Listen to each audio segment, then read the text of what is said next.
회개하라 천국이 가까웠느니라 라고 말씀을 하신, 선포하신 예수님의 정말 사역의 역사가 오늘도 힘차게 진행되고 있습니다. 막힘이 없습니다. 그리고 어떤 그 한계를 모르는 것 같습니다. 그렇죠? 경계선을 모르는 것 같습니다. 오늘도 어떻게 이렇게 기특한 믿음을 가졌을까 참 궁금한 사람들이 오늘도 등장하지요. 참 물어보고 싶어요. 그렇죠? 그런 믿음이 어디서 생겼나. 여기 관리, 딸이 금방 죽은, 숨이 넘어간 그 아버지가 예수님 앞에 나와서 죽었는데도 그 몸에 손을 얹어주소서, 그러면 살아나겠습니다. 그런 믿음을 가지고 있었어요. 그렇죠? 어디서 그런 믿음이 생겼을까? 또 한 여인은 12해 동안이나 혈루증을 앓는 여인이었는데 예수님의 겉옷만 만져도 구원을 받겠다, 고침을 받겠다, 이런 믿음이 생겼어요. 어디서 그런 믿음이 생겼을까? 백부장의 믿음을 많이 닮은 사람들이죠. 그렇죠? 백부장만이 아니었습니다. 이 관리도 그렇고 이 여인도 그렇고 참 이렇게 어떻게 그 상상을 초월하는, 이 당시에 분명히 이제 그 유대인들 같죠. 사람이 죽었으면, 숨이 넘어갔으면 시신은 부정한 거였습니다. 그렇죠? 시신을 만지면 부정해집니다. 그리고 이렇게 출혈이 있는, 유출병이 있는 사람도 만지면 부정해져요. 그 여인이 만지는 것도 다 부정하고 그 여인을 만지는 것도 부정하고 다 부정해지는 거 아닙니까? 그래서 경계선이 분명했어요. 근데 그 모든 것들을 이 사람들도 그 생각을 뛰어넘어요. 그렇죠? 예수님은 좀 다를 것 같고, 예수님은 그냥 와서 시신을 만지셔도 예수님도 괜찮으시고 시신이 오히려 살아날 것 같고, 이렇게 유출병이 있는 여인도 자기가 그 예수님의 겉옷을 만져도 예수님이 그런 부정해지시는 게 아니라 그 예수님의 그런 새로운 어떤 삶의 능력이, 생명의 능력이 자기를 고칠 것 같은 그런 생각을 어떻게 했을까. 그렇죠? 참 너무너무 신기합니다. 그런데 놀랍게도 이들 또한 예수님께서 그들이 믿은 대로 되게 하셨습니다. 할렐루야, 할렐루야. 그렇습니다. 믿은 대로 되었습니다. 우리 이 마태복음 8장 9장을 우리가 묵상하면서 우리의 믿음을 새롭게 합시다. 나는 어떤 믿음을 가지고 주님 앞에 나가고 있나? 나는 어떤 믿음을 가지고 있나? 우리 그 믿음을 제한하는 그 한계선이 무언가? 이것 때문에 안 될 거야, 저것 때문에 안 될 거야 하는 것을 우리 주님 앞에 내려놓고 우리도 이렇게 믿음 안에서 정말 와일드한 그런 상상력을 발휘해서 주님 앞에 나갑시다. 주님 안에는 정말 불가능한 게 없음을 우리가 믿고 주님 앞에 나갑시다. 사실 그렇지만 마태는 오늘도, 어제도 말씀을 드렸지만 오늘도 그 마가복음이나 누가복음에 나오는 스토리랑은 좀 다르게 기록을 하고 있습니다. 예를 들어서 이 아버지가 이 딸이 죽은 딸 그 이야기 속에서도 보면은 다른 얘기는 굉장히 이렇게 많이 축소를 시킵니다. 그냥 간단하게 넘어가요. 12해 동안이나 혈루증 앓는 이 여인 스토리도 마찬가지입니다. 그러니까 주님 앞에 나오는 사람들의 믿음도 얘긴 하지만 그걸 그렇게 부각시키질 않아요. 어저께도 그렇죠. 4명의 친구들이 중풍병자를 침상으로 메고 온 사람들이 지붕을 뚫고 들어왔는데도 그런 거 그렇게 얘기하지 않습니다. 중요한 거는 어디에다 초점을 맞춥니까? 예수님에게 초점을 맞춰요. 예수님이 그 정말 그런 그들의 믿음대로 그것을 이렇게 정말 이루어 주시는 그런 하나님의 놀라운 그런 능력을 나타내시는 예수님에게 초점을 맞춘다고요. 능력의 예수에게 초점을 맞춥니다. 거침이 없으시게 그렇게 놀라운, 오늘은 정말 이렇게 죽은 자까지 정말 살리시는 그런 예수님을 이렇게 정말 부각을 시키고 있다는 것입니다. 그런 이야기 앞에 오늘 이 요한의 제자들, 침례 요한의 제자들이 등장했습니다. 그렇죠? 어저께도 우리가 두 부류의 사람들을 봤어요. 서기관들과 바리새인들. 오늘은 요한의 제자들. 사실 그 당시에 종교 지도자들이죠. 이 앞에 서기관들, 바리새인들, 정말 하나님을 향해서 열심을 품었던 그런 사람들입니다. 그렇죠? 서기관들은 율법에 정말 전념을 했던 사람들이고, 바리새인들은 그런 율법을 삶 속에서 어떻게 하면 그걸 잘 지켜서 정말 이 하나님의 이 율법을 온전한 그런 실생활 속에서 그것을 실천할 수 있을까? 그래서 거룩한 삶을 이루어갈 수 있을까? 거기에 헌신했던 사람들이고, 이 침례요한의 제자들은 뭡니까? 침례요한이 광야에서 회개하라 천국이 가까웠느니라 외치면서 그렇게 침례를 베풀면서 정말 이 메시아가 올 것을 그렇게 정말 준비했던 그런 사람들 아닙니까? 그런 사람들, 어떻게 보면 그 시대의 양심이라고 할 수 있는, 깨어있는 양심이라고 할 수 있는, 하나님의 이 나라가 도래하기를 그렇게 정말 소원하면서 너무나 거기에 헌신해서 정말 금식하면서 기도했던 그런 사람들이었어요. 그렇죠? 오늘도 그 사람들이 나왔는데, 이 사람들도 예수님 앞에 질문을 하는 거죠. 하나님의 나라가 가까이 왔다. 자기 스승인 침례 요한이 그렇게 얘기를 했던 그 당사자가 오셔서 지금 하나님의 나라가 이렇게 정말 너무나 힘차게 역동적으로 지금 막 온 사방을 지금 이렇게 어둠을 파헤치면서 침투하고 있는데, 역사를 하고 있는데, 이 사람들은 어쩌자고 그 하나님의 나라가 임한 것을 못 봤어요. 그렇죠? 못 봤어요. 그리고 여전히 금식하고 있었어요. 정말 진심을 다해서, 정성을 다해서 헌신하면서 하나님 빨리 하루속히 하나님의 나라가 임하게 해주세요. 우리 스승이 얘기한 것처럼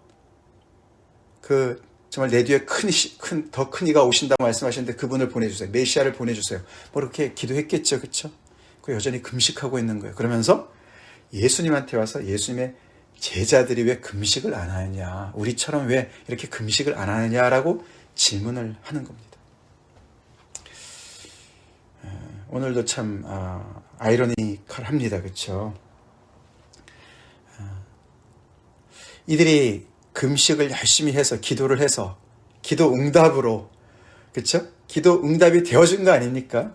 그렇게 해서 예수님이 오셨고 하나님의 나라가 이미 임했고 그 하나님의 나라의 속속들이, 많은 사람들이, 침노하는 자들이 들어가고 있는데, 이들은 여전히 하나님의 나라를 미래형으로 보고 있고 예수님이 옆에 바로 앞에 계시고 하나님의 역사가 일어나고 있는데도 못 보고 있습니다.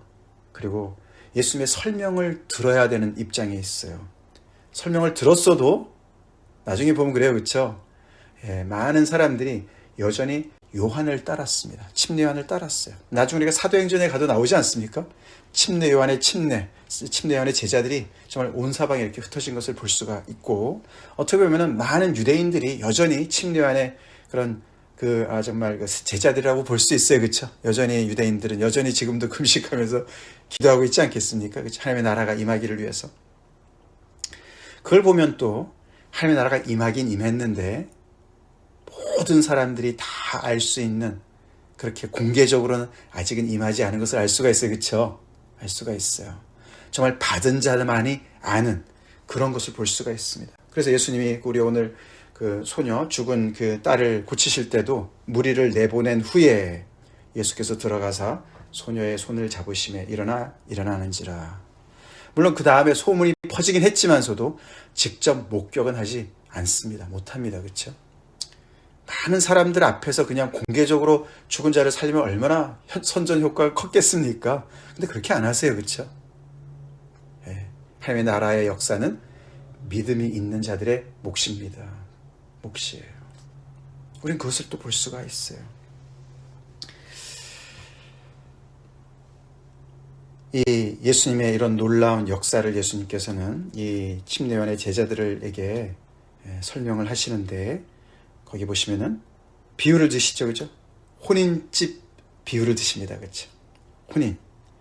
거기 손님들이 신랑과 함께 있는 동안에 어떻게 슬퍼할 수 있느냐. 아니, 혼인집에 와가지고 신랑이 있고 그런데 말이야. 함께 기뻐해야 되지 않겠습니까? 그렇죠? 근데 어떻게 슬퍼할 수 있겠느냐. 그래서 혼인집 얘기하셨고, 그 다음에 생배 조각이죠. 배 조각인데 새 거죠. 새로운 배 조각. 그 다음에 새 포도주. 이 세 가지를 얘기하세요. 그렇죠? 혼인집, 또 옷이죠. 생배는 옷입니다. 새 옷, 새 포도주. 이 모두가 다 하나님의 이 마지막 때에 하나님께서 정말 이 종말에 하나님의 놀라운 역사를 통해서, 능력을 통해서 새롭게 하시는, 모든 것을, 만물을 새롭게 하시는 그것을 상징하는 것들이에요. 구약의 말씀 아닙니까? 그렇죠? 그래서 어저께도 봤지만 죄사함도 예수님이 딱 그 자리에 계시면 죄사함이 일어나는 거예요. 그 자리에서 일어납니다. 그렇죠? 소재야 내 죄사함을 받았느니라. 그렇죠? 예수님이 계시는 그 자리에 세리든 세리든 죄인이든 함께 식탁을 나누죠. 그렇죠? 천국 잔치가 그 자리에서 벌어졌어요. 그렇죠? 예수님이 계신 곳에 신랑이 계신 거예요. 그리고 혼인 잔치가 벌어지고 있습니다. 다시 말해서 예수님이 계신 그곳에 벌써 하나님의 나라가 임했다는 것이죠. 하나님의 새로운 역사가 이미 시작되고 있다는 것이죠. 그것을 강조하십니다. 근데 왜 너네는 어쩌자고, 그렇게 하나님의 새 일이 지금 진행되고 있는데 거기에 낡은 것을 가져와서, 죄사함을 그렇게 하는 것이 아니고 당신의 신성모독이다.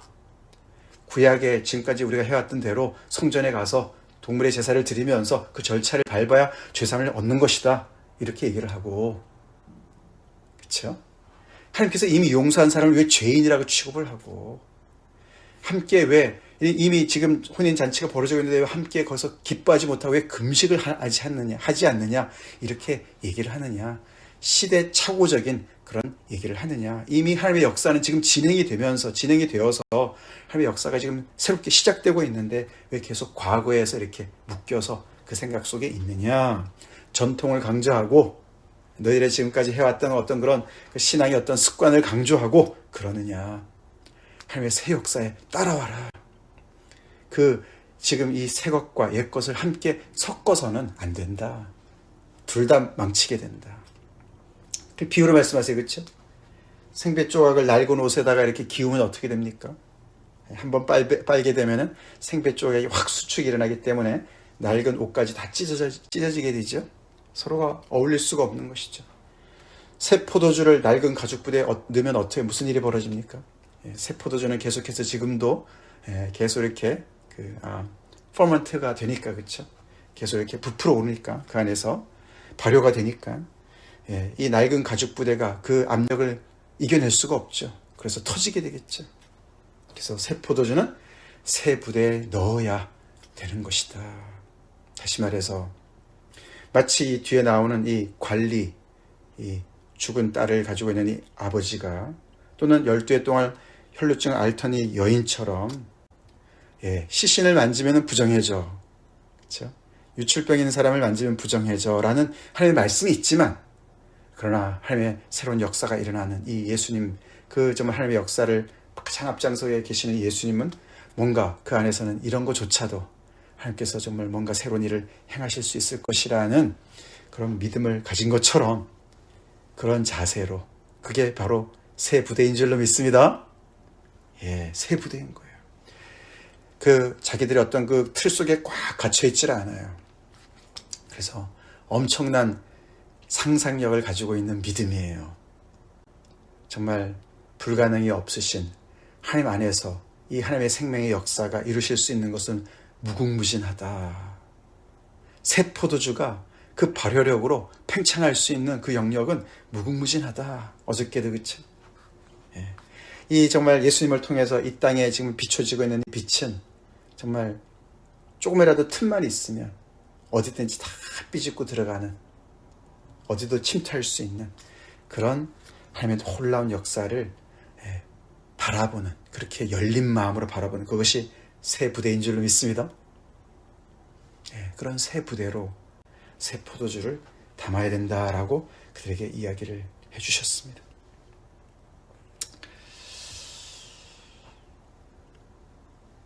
우리 오늘 이 말씀을 가지고 우리도 그렇게 믿음으로 주님 앞에 나갑시다. 천국은 침노하는 자의 것이다.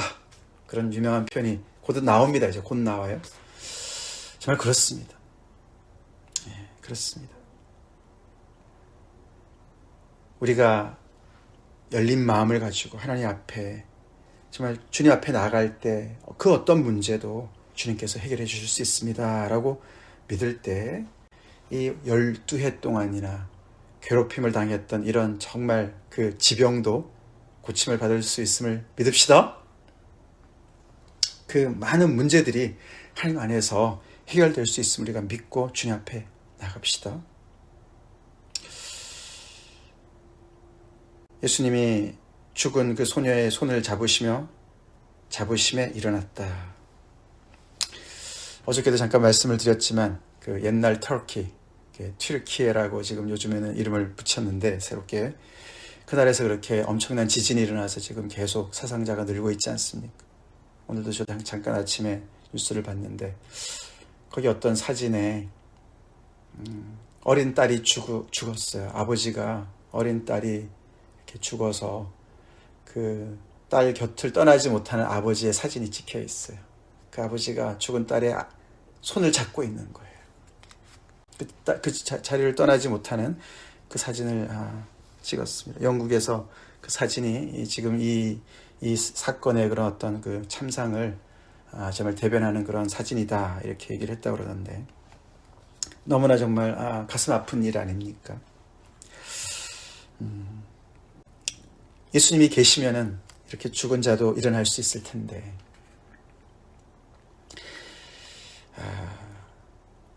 그런 생각이 듭니다. 그렇죠?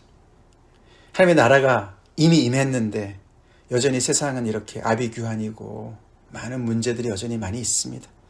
우리가 기도를 해도 안 되는 일도 있습니다. 그렇죠? 우리 주변에 많은 기도 제목들이 있습니다. 예수님이 계시면 얼마나 좋을까? 예수님이 이 당시처럼 이렇게 정말 우리 가운데 계시면 얼마나 좋을까? 그런 생각이 정말 간절하지 않습니까? 근데 예수님은 놀랍게도 뭐라고 말씀하셨어요? 제자들한테 그죠? 떠나시면서 내가 떠나는 것이 너에게 뭐라고요? 유익이다. 왜요?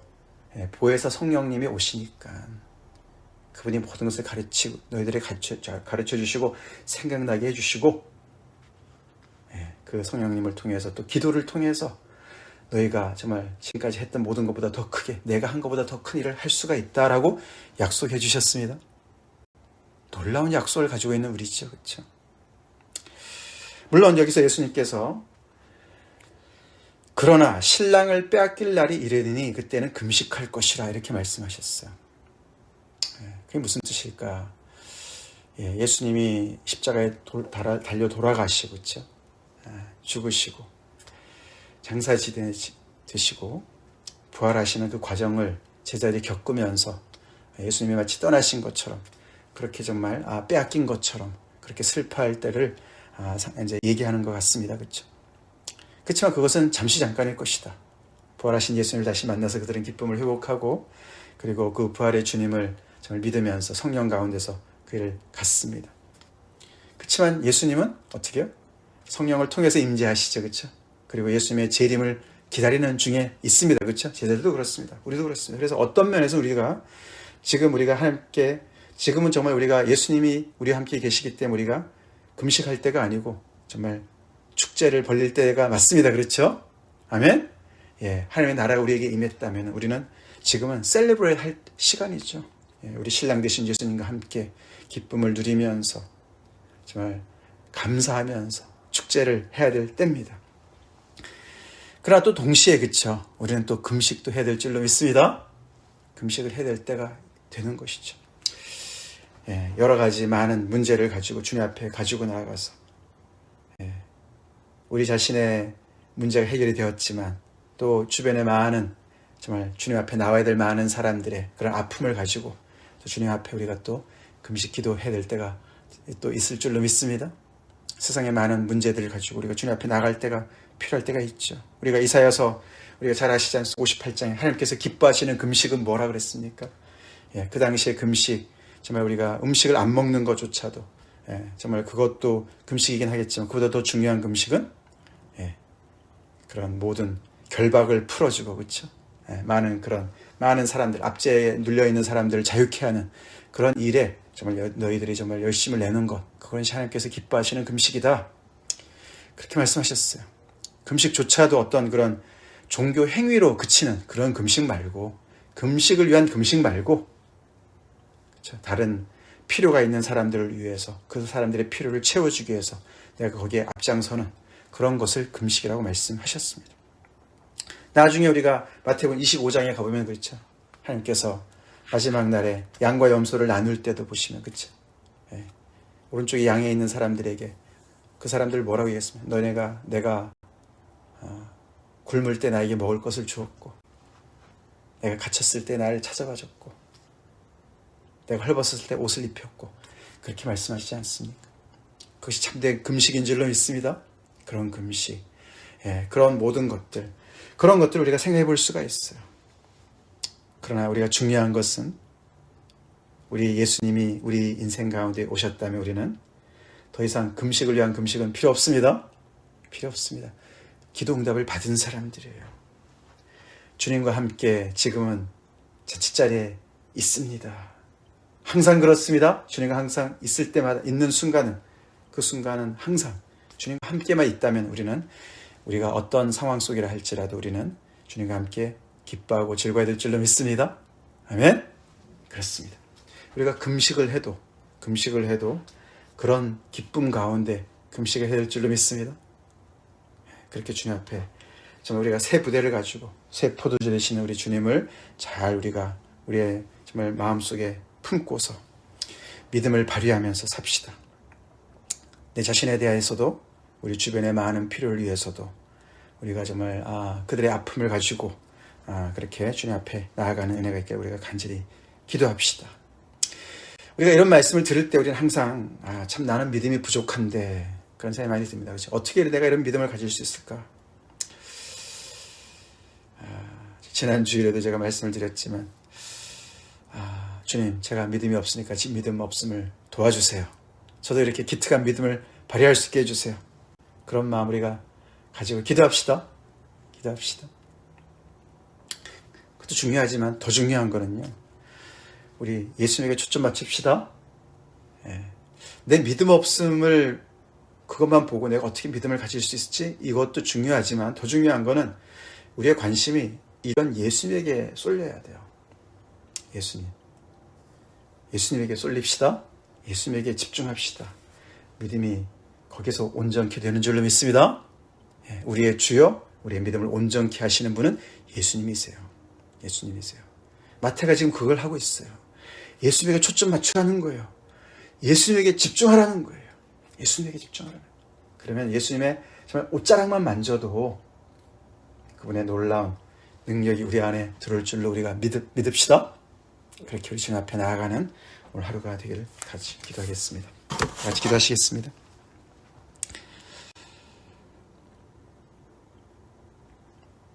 우리 인생에 많은 소원과 간구와 간절함이 나타내는 그런 금식을 하는 것 같은 그런 아버지 어려운 중에 있었던 저희들 인생 가운데 기도의 응답으로 오신 주님 감사합니다.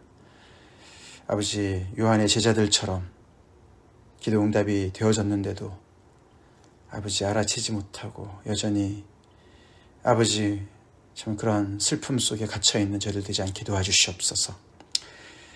예수님이 아버지 우리의 모든 기도에 아멘으로 응답되신 정말 하나님의 정말 아버지 예스인 것을 우리가 고백하며 그 안에서 정말 아버지 잔치 자리에 있듯이 그렇게 기뻐하며 즐거워하는 우리 인생 되게 하여 주시옵소서. 현실이 아무리 힘들고 어렵다 할지라도 예수님만 계시면 그 자리가 잔치 자리인 것을 우리가 고백합니다. 오늘도 그렇게 주님 안에서 기뻐하며 기뻐 뛰며 감사하며 살게 하여 주시옵소서. 아버지 우리가 정말 항상 그래서 주님 안에서 막힘없이 아버지 정말 아버지 새 부대와 같이 그렇게 신축성 있게 아버지 정말 생생한 믿음을 가지고 살게 하여 주시옵소서. 막힘없는 믿음을 가지고 살게 하여 주시옵소서. 내 자신을 향해서도 우리 이웃을 향해서도 그렇게 아버지 믿음에 충만한 그런 아버지 가능성이 열려있는 그런 자들로 살게 하여 주시옵소서. 아버지 그러나 또 금식할 일이 많이 있습니다. 주님 앞에 이렇게 아버지 믿음을 가지고 또 이웃의 아픔을 위해서 기도하는 저희가 되게 도와주시고 그들의 구원을 위해서 기도하는 저희가 되게 도와주시고 오늘날에도 아버지 하나님의 나라가 속히 임하시도록 우리가 기도할 많은 슬픔과 아픔들이 많이 있습니다. 그것을 위해서도 우리가 함께 기도하며 또 아버지 그들의 필요를 채우는 그런 우리의 또 의의 삶이 따라갈 수 있도록 축복하여 주시옵소서. 인도하여 주시옵소서. 예수님 이름 받들어 간절히 기도 올렸나이다.